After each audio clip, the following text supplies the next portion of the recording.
All right, we're going to get started here in just a few minutes, 4 o'clock now. Kerry, are you with us? Yeah, I'm here. All right. Well, it is 4 o'clock, guys, and there are some people that are just joining us still. So we're going to let them join up, or we're going to go ahead and get started. And like I had mentioned earlier, I've got everybody in a mute-only position. So if you have a question, because there's so many people signing on, it's impossible to leave it unmuted. So Kerry and I will be the only two unmuted.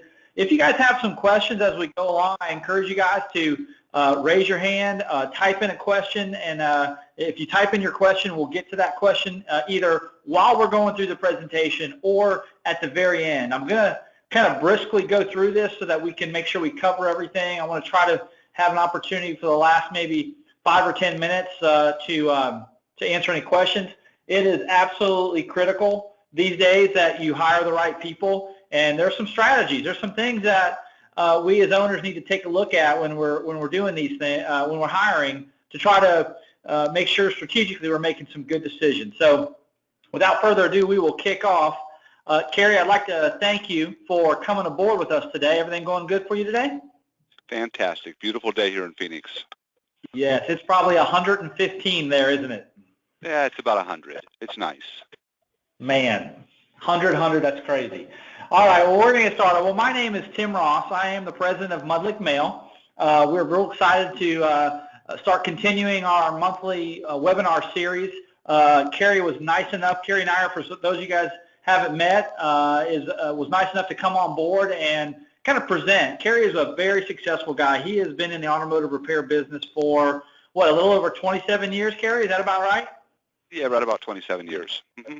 So Kerry, like a lot of you guys, started off kind of as an apprentice and tech and a service writer, then a store manager, and he got to going, and then by around 26, he wants to own his own business, and so he kind of set off on his own course. I think if I read you the whole biography, guys, you would know that Kerry took some bumps and bruises along the way, like many of you guys have, but kept at it, stayed at it, was involved in some 20 group training, met some really good people, and that's what we hope to get out of this particular webinar, is that you guys can surround yourself with positive, like-minded people to help you get through some of the tougher times. And so, Kerry, I know, has very successful, opened his first store in Glendale, and that store does about $1.4 million in sales. He does about 64% in gross profit margin, which is unbelievable.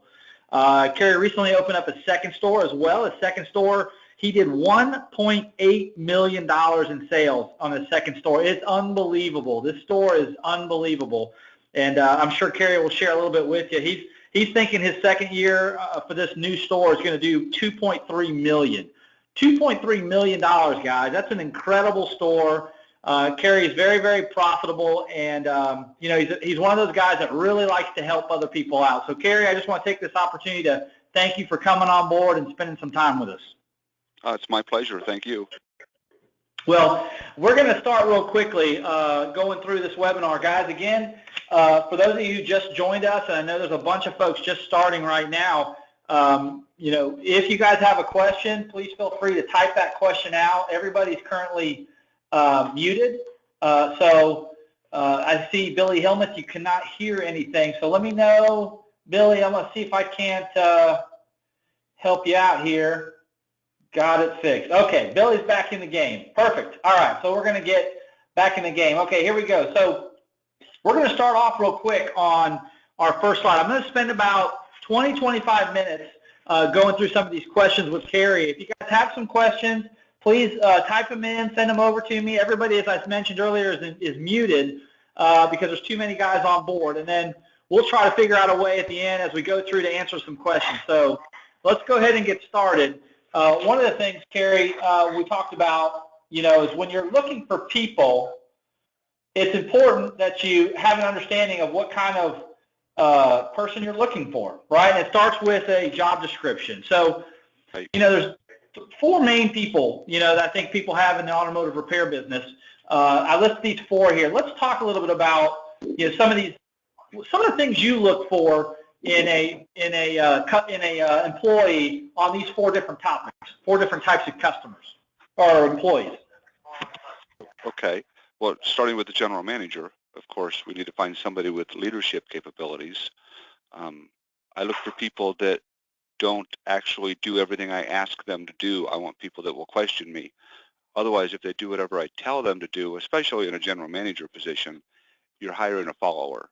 And you need somebody that can actually lead if you want to grow your business and if you want some free time. Do you want me to just go down the list on all of them, or do you want to take them one at a time? Yeah, one of the things I was going to ask you about, I think, because this general manager type question comes up a lot, because sometimes on single store operators, the general manager is the owner, right? And the owner, has to take on those responsibilities of hiring, firing, training, in charge of P&Ls, budgets, profit margins. Do you require your general managers to be responsible for those items? I do, yes. They're responsible for, I even make them responsible for hiring and firing. And yes, P&Ls, the profit margins, training, service writers. They oversee everything as a general. They're me when I'm not here. And I know that you've opened several stores, and I mean, like all of us, we've hired good people and some bad people. What have you learned about, is there a characteristic about a general manager that's important to you, that's kind of a must-have for you to even consider bringing them on board? Well, for me, they have to be, this may sound odd for everybody, they've got to be readers. One of the first things that I ask my general managers is what books they've read. If they're going to be a general manager, they should have been pursuing management skills prior to. They should have been reading books. They should have been listening to even great YouTube videos on management and leadership. I want people that are already looking to be a manager. If they're not, they're really just going to be a service writer to begin with. Need readers. Well, and I know that when you first started, as you started growing to second stores, were there assistant managers did you try to groom the assistant managers? I mean, what are some of the things then for an assistant manager that were important to you? Well, my assistant managers really just needed to be talented, intelligent people. I've hired from all phases at my store that's going to do 2.3 million this year. I've got a banker at the front counter, I have a bartender at the front counter, and I have a old Pep Boys service writer up there. And that's what's running the store. And they're phenomenal. Two of them have zero automotive experience. They could just run the method and model. We just had to stick to the method and model of how to answer the phone and how to make the sale, and they do phenomenal. I think that's one of the strategies too, guys, is that, when you look at Kerry's team and a lot of the successful teams out there, they don't have to necessarily be automotive guys. If they are able to learn, listen, and follow a model, they can be real successful. You can teach somebody about automotive. It's very hard to teach them, how to be, prompt and how to be courteous and how to be likable and things of that nature. Would you agree, Kerry? Oh, absolutely. Yeah, we look for character. That's what we want. We want people with integrity and character that speak well. Of course, if you're interviewing somebody and they keep looking at their shoes, it's obvious he's not going to be a good fit in your facility if he's got to sell to people. Okay, now let's talk about and we're going to talk a little bit more in detail, but technicians. Is it tough to find technicians in Phoenix these days? It is by far our biggest challenge is qualified technicians, yes. I think all of us fall into that category. How many technicians do you want to have on board? I mean, let me back up. When you're looking at technicians, what are some key things that you look for? I mean, is there something that pops out at you like, hey, that guy knows what he's doing, or that guy is a fake technician? He is not, the guy's asking for $30 an hour, but there's no way he's that guy. Well, there are buttons that do pop out. There's certain key questions that you need to ask. I will normally have one of my experienced technicians, after I decide I like somebody, I'll have them go out in the shop and visit with my experienced technicians, and then I'll ask them questions later to find out what they thought of this gentleman that's applying, just to find out if they have talent or if they're making things up.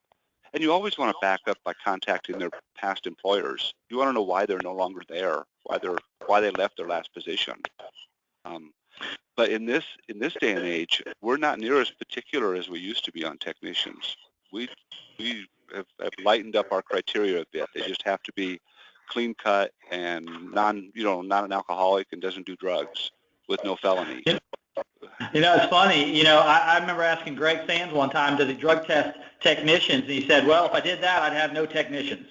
So it is funny how things, have changed. And so now let's finish off by talking a little bit about the general service guy. Some people call them porters. Some people call them general service guys. What's the responsibility in your shop for a general service guy, and why is that position important for you? How does that support the shop to allow you to be more productive? Well, my general service position has changed. It's morphed over the years. My general service originally was just a young man that could. That's my wife's phone. Let me shut that thing off. Sorry about that. Yeah. That could just do shuttle services, clean bays, take care of the lobby, keeping it clean. Normally a very simple starting out type of gentleman. But now with the climate changing on the difficulty of hiring technicians, we've decided to start getting our general service people from the trade schools, from other auto repair shops that are right on that fringe of being technicians. And then we hook them up with one of our best technicians. And they still do shuttles, they still clean up, but they spend a lot of time now helping on the vehicles. It does cost us a little bit because you're kind of paying two people to work on one car, but with the difficulty of finding technicians, I think that's our only choice now, is to start raising up our new technicians from an apprentice level. So that's what we're doing now. We're doing both. Well, and I would tell you that I wanted to spend a little time going through these because I think it's important. We're going to pick up the pace because we want to get through this all, but I just wanted everybody to kind of understand the foundations of most solid. If you want to be a higher volume shop where you're doing $1 million plus in sales, having the right staffing is real critical. And so if you're a one store guy, and you're the general manager, make sure you understand what your assistant manager, service writers, technicians, what general service, what do they do, how do they support the shop, and that's really the important thing. Let's talk about hiring criteria. That's the next slide. And there's a couple of you guys that have your hands raised. If you guys have some questions, if you guys could type those in and shoot those over to us, then we can start going through those. It's hard to unmute folks because of the background noise, but again, if you could just type those in, that would be great. All right, so I want to go into hiring criteria, Kerry. For me, this is really important for my company, and this is one thing when I'm around the country talking to owners, I don't know how much time they spend on this, and then the ones that do spend some time on it, how many people actually stick to it. And so for us, a hiring criteria is what exactly do you want that person to look like? How many years employed? What kind of skill set? What kind of past employment history? Like for me, if they've had more than 2 jobs in 5 years, I won't even look at them. And so those are some of those things that are important for me. Kerry, what are some hiring criteria that are important to you? What do you look for? It depends on what I'm hiring. When it comes to general managers, your 5-year plan is the best. It's a proven strategy. I've tried to break that. I've tried to, you have men that have, or people that have these great reasons why they've had 3 jobs in the last couple of years. And I tell you, those guys are always going to be moving. No matter what stories they tell you, their track record is what you look at. They're going to be moving. So the 5-year, 1 to 2 jobs in 5 years is maximum for me to interview as a general manager. And even as service managers, you really don't want to see more than 2 or 3 jobs in 5 years. For me, yeah, that's the way I like to look at it. Yeah, I look at it as if they change jobs about every year and a half, then they're going to leave me in about a year and a half. Right. And so all the time and energy you put into these guys, and just to lose them is real challenging. Kerry, how hard is it for you guys to stick to that hiring criteria? I know as an owner sometimes you see a guy, you're like, oh man, this guy would be great, but he had a couple of jobs. I mean, how do you hold yourself accountable for that? I mean, when do you break the rules, or when you stick to your guns and just say no to somebody? That's a difficult question, Tim. Lately, we've had no problems, no difficulties finding management and sales staff. So we've been able to be very particular on management, and sales staff. When it comes to technicians, of course, we throw all of that out the window. We hire just about anybody that can fix cars and isn't a weirdo. And I know I hate to say that, but that is, in this climate, that's what we've got to do right now. Of course, we make sure we background check them. We make sure that they don't have any DUIs or any criminal record, things like that. We make sure they have a driver's license. We do back check their previous employers. But like I said, on the technicians, we're pretty loose. On service advisors, we're looser than on a general manager. We want to meet the spouse. We want to do dinner. We want to talk a lot to the GM. Okay. But that's, everybody's different. Let's talk about the staffing part. I think that's important for people. One of the questions I get all the time around the country really is, how many people should I have? Like, how many technicians should I have in the back? How many people should I have on the front counter? One of the things, if you want to run a higher volume shop, you've got to be able to say yes to customers. You're spending a lot of money on advertising. You're driving people in. Now you got to be able to take good care of those guys. So when you staff, especially your newer store that you're just opening, walk through, like, how do you want to staff your store? Like, how does that staffing pattern look for you? How many do you want? Well, we don't have the only thing we can staff a brand new store on is what we plan on or expect to do in that location. So we expect this next location to be start out as a $100,000 store. So we plan on a 3-man front. We'll have 3 technicians, and more than likely we'll have 3 general service. So when we start out a new store, we want to be able to get them home. We want to make sure their cars are clean. We want, there's a lot of steps you've got to do when you open a brand new business. You can't afford to make a mistake. So if you understaff, that's where your mistakes are going to come in. Let's finish that off by saying, Kerry, what are some examples of some mistakes you think you made as an owner and hiring some people that if you could do it all over again, you would do it again? Wow, that could take me the whole rest of the day here explaining the mistakes I've made. But the biggest mistake that I make in hiring, and I probably still do it, is waiting too long to fire and rehire. That's a huge mistake. Another one that I make is hiring too quickly when I feel like I'm in a rush, and I sit and I go, I need somebody now type of thing. And I end up hiring somebody that isn't qualified for the position just to get a body. I pay for it later every single time. Well, I would tell you that what we'll finish off this with saying, guys, you should be recruiting all the time, because you just never know how. I mean, I get calls all the time how a technician quit and now you're behind, and or you got your service rider leaving, and so definitely recruit all the time. All right, so let's keep moving forward on this, guys. Let's talk about advertise and recruit. So I'm going to walk through some of these things here, and then Kerry, we'll talk a little bit about it. One thing that I think is important for folks to know is about productivity. The types of people would you agree the types of people you hire can kind of make or break your productivity? Does that make sense to you? Oh, absolutely, 100%. So how does that work for you? What are you looking for, guys, to make sure that they're going to have the energy you're looking for? Well, I hire young people. I hope nobody takes that badly, but I like to hire people under the age of 40, preferably 30 to 35. I like to, when I interview people, they have to show me that they have energy. Like I said, I don't want a guy looking at the floor while I'm talking to him. I want them listening to me and talking with me. And we always do now with new hires, they all do a follow. They'll spend up to a day working with my employees, whether it be a service advisor or even a technician. They'll now spend a day working with my current employees to see how their fit is, and then I can find out if they have the energy to fit in.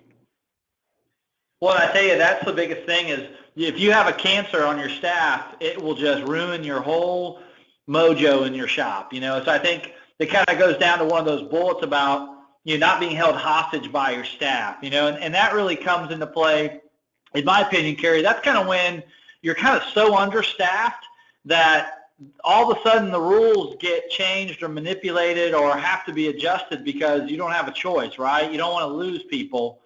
I mean, how deadly can that be for a store, Kerry? Well, when you're understaffed, that's when your technicians all of a sudden have to have Saturday off. And they know they can push you to the limit because they know you can't get rid of them. They know you can't get too angry with them because you're understaffed. You need them. And it's amazing how this technician that loved you a month ago will take advantage of you when you're weak. And that will happen. Well, and I tell you, that's where we say if you're recruiting all the time, you know, you'll prepare yourself for staff turnover. You'll have the right people in place. And then the speed of service, I think that kind of goes right in touch with, do you have people that are trying to please people right away? Are you got people that want to serve? You know, that's why, you know, at the stores that I've worked at in the past, I know that Greg, my partner, works on is, you know, he looks for customer service people that just, they have it in their blood, you know, and they want to make sure they're always helping people. So let's talk a little bit about, you know, how do you find people? So I know you've hired general managers and technicians and service riders. Walk us through a little bit. I know you have your third store opening up. How do you find people, Kerry? Well, we're always recruiting, like you say. We're always recruiting. We will, like our most recent hire that I just interviewed night before last. He's in AutoZone. He was my commercial salesman at AutoZone. Liked him, liked the way he conducted himself. So we set up a meeting, and he'll be one of my service riders at the new store. We're always looking. We've always got the tool guys. I give the tool guys or my parts vendors cash for sending us a good hire. So they're always looking for us because, you know, they like money just like everybody else does. You slip your tool guy $500 one time to send you a good technician, and he'll be looking for one for you from now on because he likes that $500. You know? That's awesome. So the little bribes help. Well, and I think one of the things I try to teach people too, and that is, you know, people want to work at a busy shop, you know, so if you're marketing your business, you're busy, you've got, you know, you're kind of the shop in town. Does that make it easier for you to bring in people?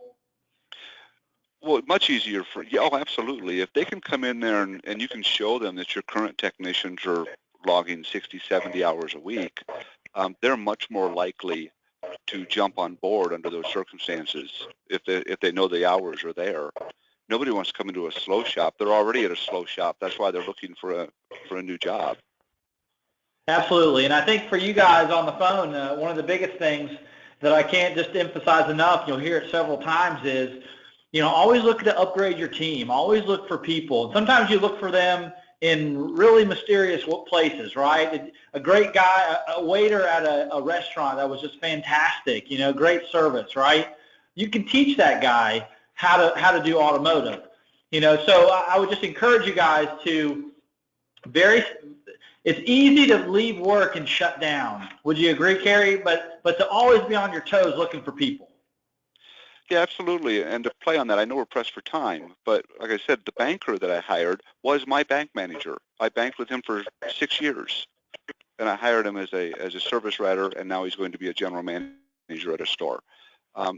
The waiter, the bartender that we hired, he was a waiter-bartender at one of my favorite restaurants. And as we talked and negotiated with him and talked about a job, he finally said, "Hey, I'm kind of getting tired of what I'm doing." And you sit down with them, and these guys turn out amazing because they're kind of coming to you, even though you've kind of coerced them over the years. They don't even know it, you know. They're coming to you because they like you, and they like what you talk about. And they're an easy one to hire.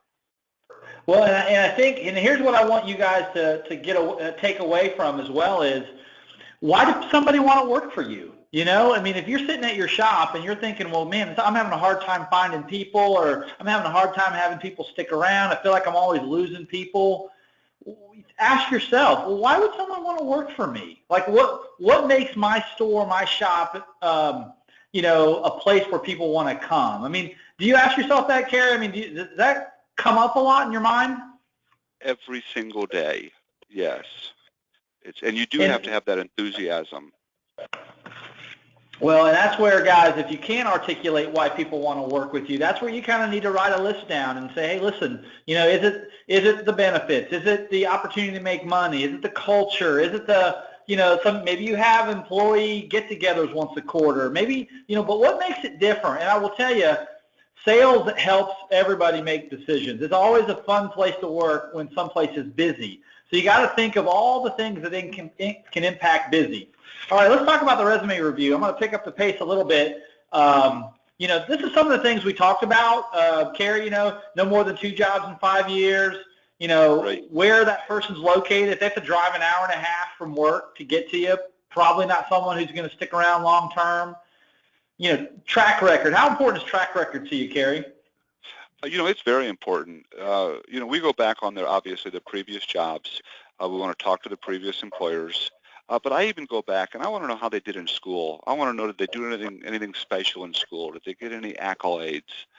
If they went to one of the tech centers, to the technical schools to be a mechanic or technician, I want to know, were they top of their class? How was their attendance? Because people really don't change much. They really, if that's how they were there, if they were a crappy student in high school, it's a very good chance they're going to be a weak employee too. You just want to know their track record. That's a great point. And I would tell people that, I look at job interviews as opportunities for people to brag on themselves, not cocky, but confident, and people that give deceptive answers or incomplete answers, or maybe there's big gaps on resumes or employment applications, or they can't explain away things. Like if you hear things like, I remember when I was in the stores, I'd hear things like, well, I took 1.5 years off to take care of my mom or my dad or whatever that may be. And you feel for these people, but how many people can take that kind of time off, right, and not work at all? And then if you start looking through, you see they've done it 2 and 3 and 4 times. And so you end up finding people that they work enough to make a certain amount of money, and then they quit, and then they find another job to make enough. And so looking for patterns, and so track record could be good, and track record be for a way for you to disqualify. Kerry, talk about the phone chat. One of the things, before you waste a lot of time bringing somebody in and spending a lot of resources on them, using a pre-chat to kind of check them out to make sure they're a good fit before you waste time. How does that work for you? Well, I actually have a written out questionnaire of about 12 to 14 questions that I go through on a pre-chat, just to make sure that I even want to spend time with them. And truthfully, I'll weed out 70% of my potential interviews with a pre-chat. And that really frees me up a lot of time for the people that I do want to talk to. If I weed out the ones I don't want to talk to. And guys, that's just so critical. The pre-chat, I know for us, and we hire folks at Mudlick, and when I was in the stores, having a pre-designed couple questions like Kerry had mentioned on some things that you want to talk about. You've already seen their employment application, or you've already seen their resume. What are 2 or 3 things that are kind of critical for you? You can quickly pick up their communication skills on how they talk to you on the phone. Do they use slang language? Do they, are they timely? If you have a pre-chat scheduled at 2 o'clock and you call them at 2, do they pick up the phone? Or, they call you back at 2:15. So great way, guys, to more effectively utilize your time. Let's talk about the interview process. Some of the things that are important on the interview process, listening for keywords. Kerry, talk a little bit about what do you look for, both maybe body language as well as words coming out of their mouth that are kind of important things for you? Well, I like people to look me in the eye when I'm talking. I don't like people that lay back in their chair and put their feet up on my desk. Not that we've experienced that exactly, but the insinuation is there. Yep. But there's key words that really triggered me, and it again is, I guess, because I like workaholics, like it's noted here on the paper. When you get guys that tell you, yeah, okay, so Wednesday nights I've got to get off at 5 because I'm a youth leader, and Sundays I do this and this with the youth kids, which is great, and some Saturdays I've got to go out and do such and such because, again, I'm a youth leader, and I'm a Christian guy, and I like working with youth and all that stuff. But when I need an employee, I need them to be available to me. If they tell me that they're, say, a gearhead, I've got to go to the racetrack every weekend to race my whatever I race, whatever it is they do. Those are keys that are going to be a problem to you at some point during this person's career with you. They're going to need to go somewhere. They're going to go, hey, we got a race in Vegas. I'm going to be gone for 4 days. that type of thing that I listen for. I don't want to deal with those things.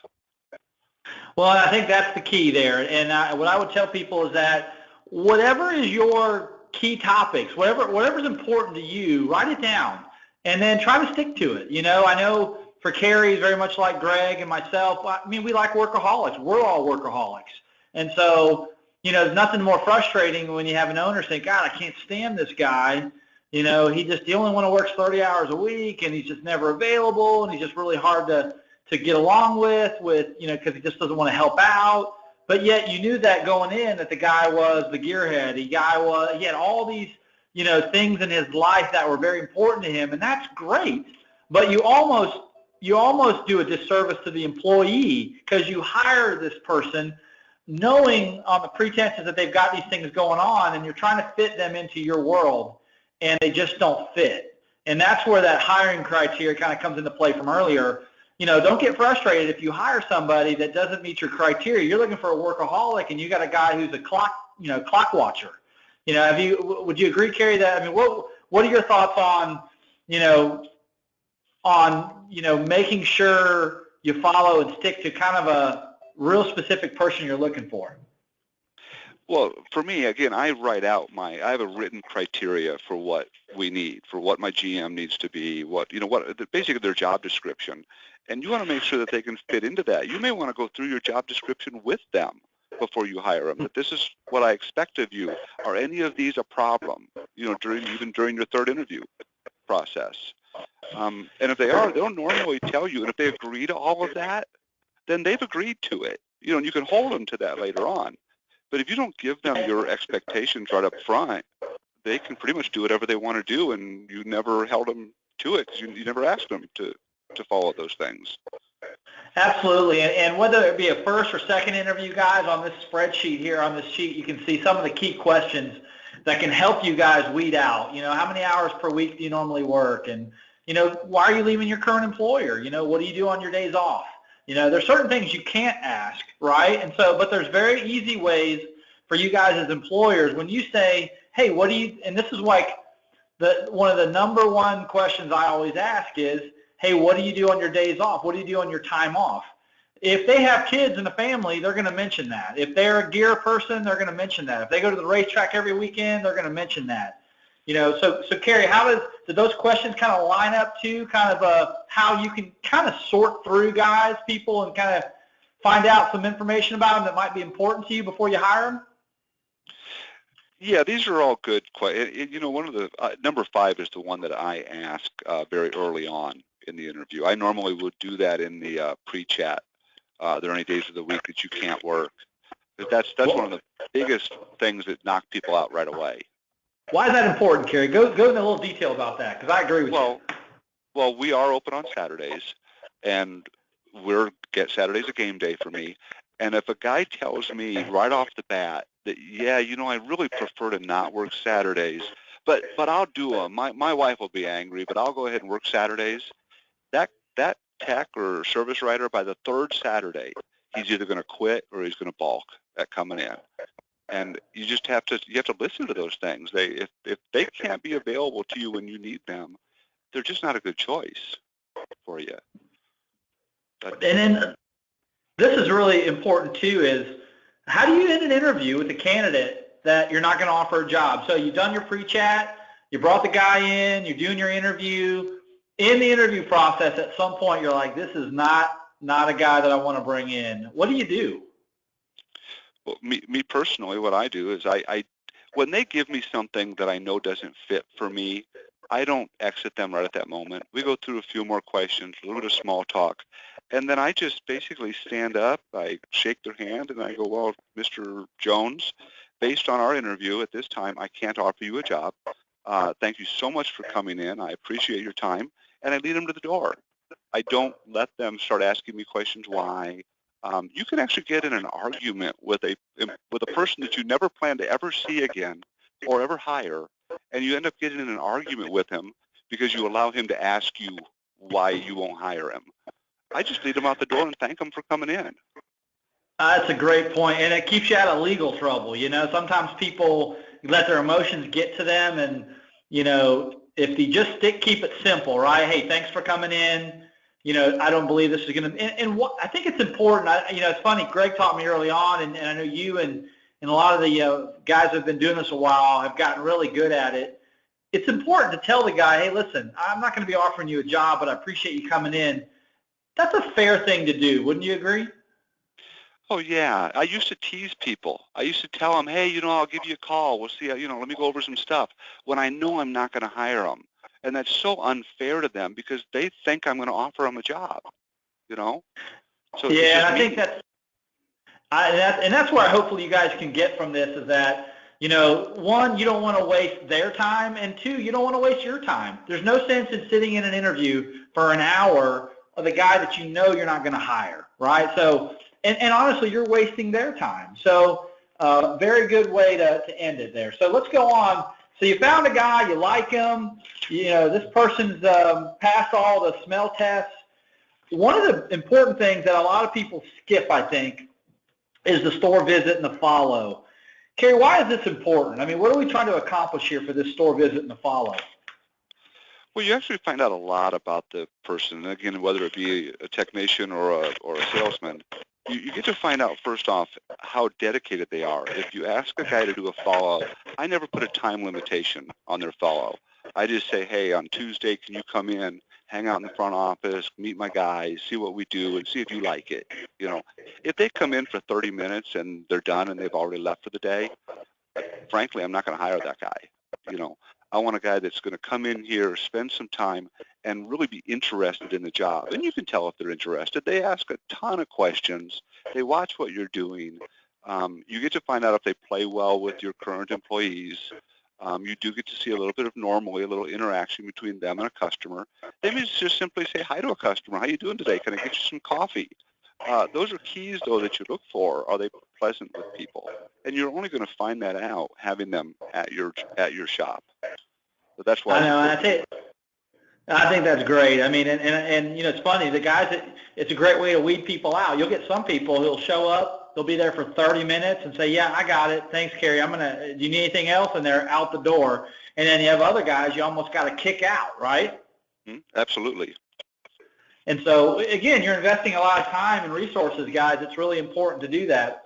So the next slide really talks about taking a spouse to dinner. Now, you talked earlier about, really when you start talking about general managers, people that are going to be, again, these guys are responsible for hiring, firing, training, P&Ls, profit, parts, everything. Why is it important that you take that spouse out to dinner? Well, first off, we of course, I take my spouse as well when we go out. So I let my spouse small talk with their spouse.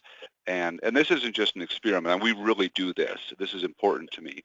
And we find out it's amazing what this one spouse will tell the other spouse, first off. You'll hear all kinds of funny stories and stuff, which are all fine and great. But you also want that spouse, the wife or husband, whichever it may be, you want them to be aware that their spouse is hiring on to a position that can take a lot of time, a lot of dedication, a lot of concentration, and they may be home late some nights. You may send them off for 3 or 4 days of training out of state. The spouse needs to be able to buy into these things. Otherwise, it's the spouse that always puts the thorn that nudges them and go, hey, you're not making enough money, or hey, they're overworking you, or hey, they're not treating you well. If you can get the buy-in from the spouse, you don't have to worry about those little nudges from the spouse. That's fantastic insight. Absolutely, and I think it's important. So, you're putting your business on the line here. You got, your $1 million business, and you're putting this in the hands of somebody. It just develops some personal, you get people outside of a business, environment. You see how they relax. Maybe you get them out to dinner, and all of a sudden they're just some lush drinking. So you get the good stuff, you get the bad stuff, you get to meet the spouse. There's more commitment. It's a great way. So as we finish up, guys, we're almost done. We got to make an offer. So, Kerry, you found a guy you like. The person kind of meets your criteria. Let's break this up into 2 different ones. How do you make an offer? Let's start out with just managers. Managers, service writers, those people, general service kind of people. How do you make those offers to those guys? Well, I'm really light about this. I'll normally just be shooting the breeze with them. We'll be talking about our company. We'll normally have met a couple of times now by the time I'm ready to hire them. And when we're talking management, um, and I'll finally just say, look, Bob, if I was to offer you a job today, would you accept it? And we may not even be talking about money yet. I just want to know where they're at. And when they say no, then I know that I need more time, you know, which almost never happens. After you've spent a Right. couple times visiting with the guy, they almost never say no because they're not going to waste their time with you either. But when Right. they say yes, then I go, well, great. Let's sit down and talk about some things. I wait till they say yes. So basically, they're already hooked. They're already hired. They just don't really know it yet because they said yes, I'll take the job. So now we can sit and talk about logistics. That's how I like to hire a manager. No, I like that, and I will tell you that you spend all that time, and the reason why I build up to this is that if you do all those things we just talked about from a pre-chat and then an interview and then you do a follow, by the time you get to that point, if they're interested and you're interested, you've almost got the deal signed, and so I think that's really important, and how you walk people through that process, especially, and obviously the general managers. They're more intense. It's more, engaging. You may not take everybody, obviously, through that step for the lower levels, but it's key. If you're investing time in them on the front end, we do another webinar down the road. I know we've done one in the past. 60% of your time should be on the staffing side, right? That's a lot of time. But if you do it right, you only have to do it one time with a employee. So you want to find the right people. I think a lot of times people shortcut that process, and then they have to kind of clean up the damage afterwards. Well, I saved the best for last. This is our last slide, guys. Technicians, right? The recruiting process and things of that nature. We've already talked on some of this stuff, like background checks. I think some people do this. A lot of people don't. It's kind of like, if you test if you test somebody and it comes up not in your favor, you got to make a decision right there. So sometimes not knowing is the better way to do it.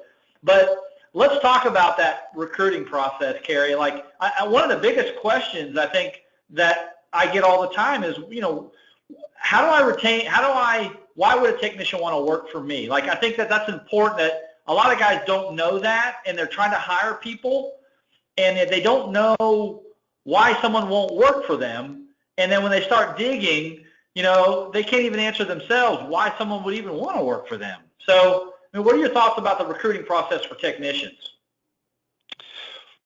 Well, one of the big keys with technicians is, and we can go through a lot of steps with them, but when you find a good technician, you need to get him off the market as quickly as you can. If you even think that he's going to be a good fit in your store, get him off the market, get him hired. And I hate to say that, the hire fire thing, but you can always change your mind later on. But if you don't get him off the market quickly, he'll find a job within a day or two. In this market right now, they're going so fast. Maybe even within the next hour, they may have a job. So get them off the market and then start running your background check on them, but get them committed.